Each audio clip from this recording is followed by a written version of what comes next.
This is a sugar market. So what we have is a condition where we were forming a top. Again, a jagged process up here as it's being created. One of the clues, again, is the flat STXs. 1, 2, or all 3 of them may go flat at various times. In this case, it was the slowest flattening out. By that time, we were already in the process of creating this fanning formation, that is fast below regular, which in turn is below slow. And as the market heads steadily lower, that remains the same all the way down into this ultimate low that had taken place right here. And we then reverse out of that formation. First the shadow cuts back above, then the fast cuts above the regular, and in turn cuts above the slow STX. We head to the upside. The fan remains intact. We ultimately get the sharp turn in the shadow line, and the fan repositions itself back to the downside. Again, as a timing tool, it's not perfect, but we have plenty of other ocean tools at our disposal that will give us all the information we need and then some. Again, the situation where as we transition from bear back to bull, we see the fast fans out above the regular and the regular above the slow, and that remains the condition except for this little period right here where we're still being contained by the slow, and we simply move higher as the market goes into the top. And now we're into that flattening formation again by virtue of the slow STX. Ultimately, then we get the crossover, and we get the fanning formation once again appearing exactly as we would anticipate. And as we head down, the fan remains in effect. Here is an early warning of something possibly happening, that is, the flattening in this case of both the regular STX as well as the flattening of the slow STX. In this stage right here. And now the market simply begins another period of congestion. We go back into a very clear and obvious fan formation.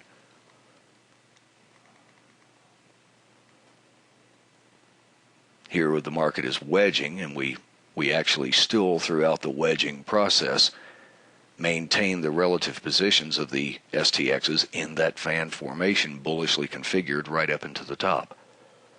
Lastly, we'll take a quick look at a couple of examples on a daily chart. I've now switched from the weekly, which we were on, of sugar a moment ago, to the daily chart. And here's the similar situation. That is, a lot of chop taking place in here. Again, we're going to discuss another formation coming in a moment, but I want to look at the fan. Here we're fanned out. We go back into this flat, choppy stage again, and we head back to the downside as well, maintaining the fan formation. And ultimately we transition. We can see that we get the sharp turn in the shadow line, which dramatically cuts through both, and we get the cut through here of the fast, regular, and slow. All right, I think we've got a pretty good sense of what the fan is actually doing. And now what I want to discuss are what we call conjunctions. Okay, a moment ago I had, and I've switched now back to a chart of weekly crude oil. And a moment ago I had mentioned that during this fan formation there might be times, and we saw examples of this, where the fast STX might pull back to the medium speed STX. As we're about to discover, this and other pullback events can really work to our advantage. I call those formations where the STXs interact in such a way that they compress into each other conjunctions. And I may also refer to them as singularities in that they are coming together, that is, the STX is coming together into a single location. They are those points where prices are doing some kind of retracement against the underlying trend in such a manner that it causes the STXs to pile up on top of one another. Small and usually swift retracements generally result in the fast STX coming back in near proximity or contact with the medium speed STX. And there are some examples here. I'm sure that a moment ago you were probably wondering what's these chart examples that were marked up were trying to indicate.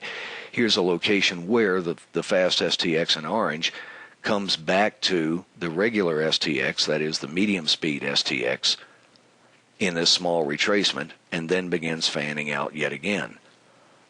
This was the flat area that we were looking at, but here's another one of those examples where the fast comes back into the proximity of the regular, still remaining bullishly configured above the slow, and once again it occurs here and here as well. There are a couple of other variants of this. More significant retracements can yield one or two other STX possibilities. Swift but yet deeper still price retracements may result in the fast penetrating the medium STX and moving all the way to the slow STX where a bounce might be capable of occurring. And then if that retracement persists, the time element involved or the magnitude of the retracement will usually result in the medium speed STX also coming into proximity to the slow STX, forming what I would consider to be a higher order conjunction. And all of these formations of conjunctions, that is, be they of only the fast and regular or of the combination of the fast, regular, and slow, are tradable events in that what they are basically doing is showing us locations where support or resistance can often be expected to develop and a new trend thrust is likely to occur. Another way to think of this is that when two of the STXs are in a singularity and prices are contained by them, it's like double support or double resistance, and when all three STXs form the conjunction, and or there's another subtlety related to the shadow line as well, it's like triple support or resistance. Additionally, the slope of the STX can be instructive as well.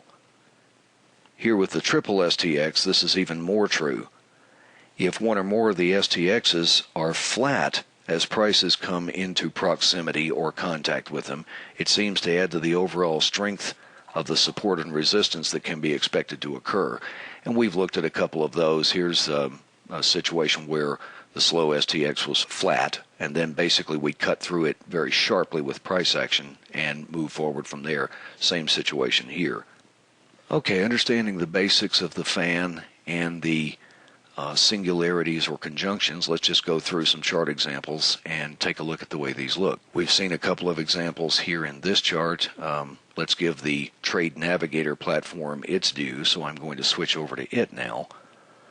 And we're now back looking at the weekly bars of sugar. And here's again a situation where I would consider this to be one of those singularities that is between the fast and the regular. Here was another situation somewhat similar to it, but primarily here we were looking at the nature of the near flatness that was existing in that location. Here's another example of the flattening formation coming from, in this case, pretty much all three of the STXs, and setting the tone for the process that was leading to this large rally that we saw in the sugar market. Okay, here are a few examples, and I have marked locations on the chart where these kind of singularities are occurring. In most of these examples, because these trends are so very strong, they're going to be occurring by virtue of simply the fast and the regular interacting with one another, though remember that during deeper retracements, you're likely to see the fast at times overshoot the regular and come into conjunction with the slow, perhaps if the duration of that retracement is large enough, also bringing the regular itself into a singularity with the slow. So here's a good example of that formation. Here's another good example of it. Another good example of it here. And these are visually identifiable, but we have other tools that I think you'll agree momentarily will help us in terms of pinpointing the accuracy of where these counter-trend reactions are likely to terminate. A few more examples. Here's a case where we were bearishly fanned out. We get the pullback of the fast to the regular. We get another very sharp pullback at this location here. Here's another location where it was happening. This time in conjunction with a flat, slow STX. Here's another situation that more demonstrates the flatness. However, there was some pullback into the location. Basically, we're getting the bunching up of the three of those as well. And we can find example after example. It's occurring here.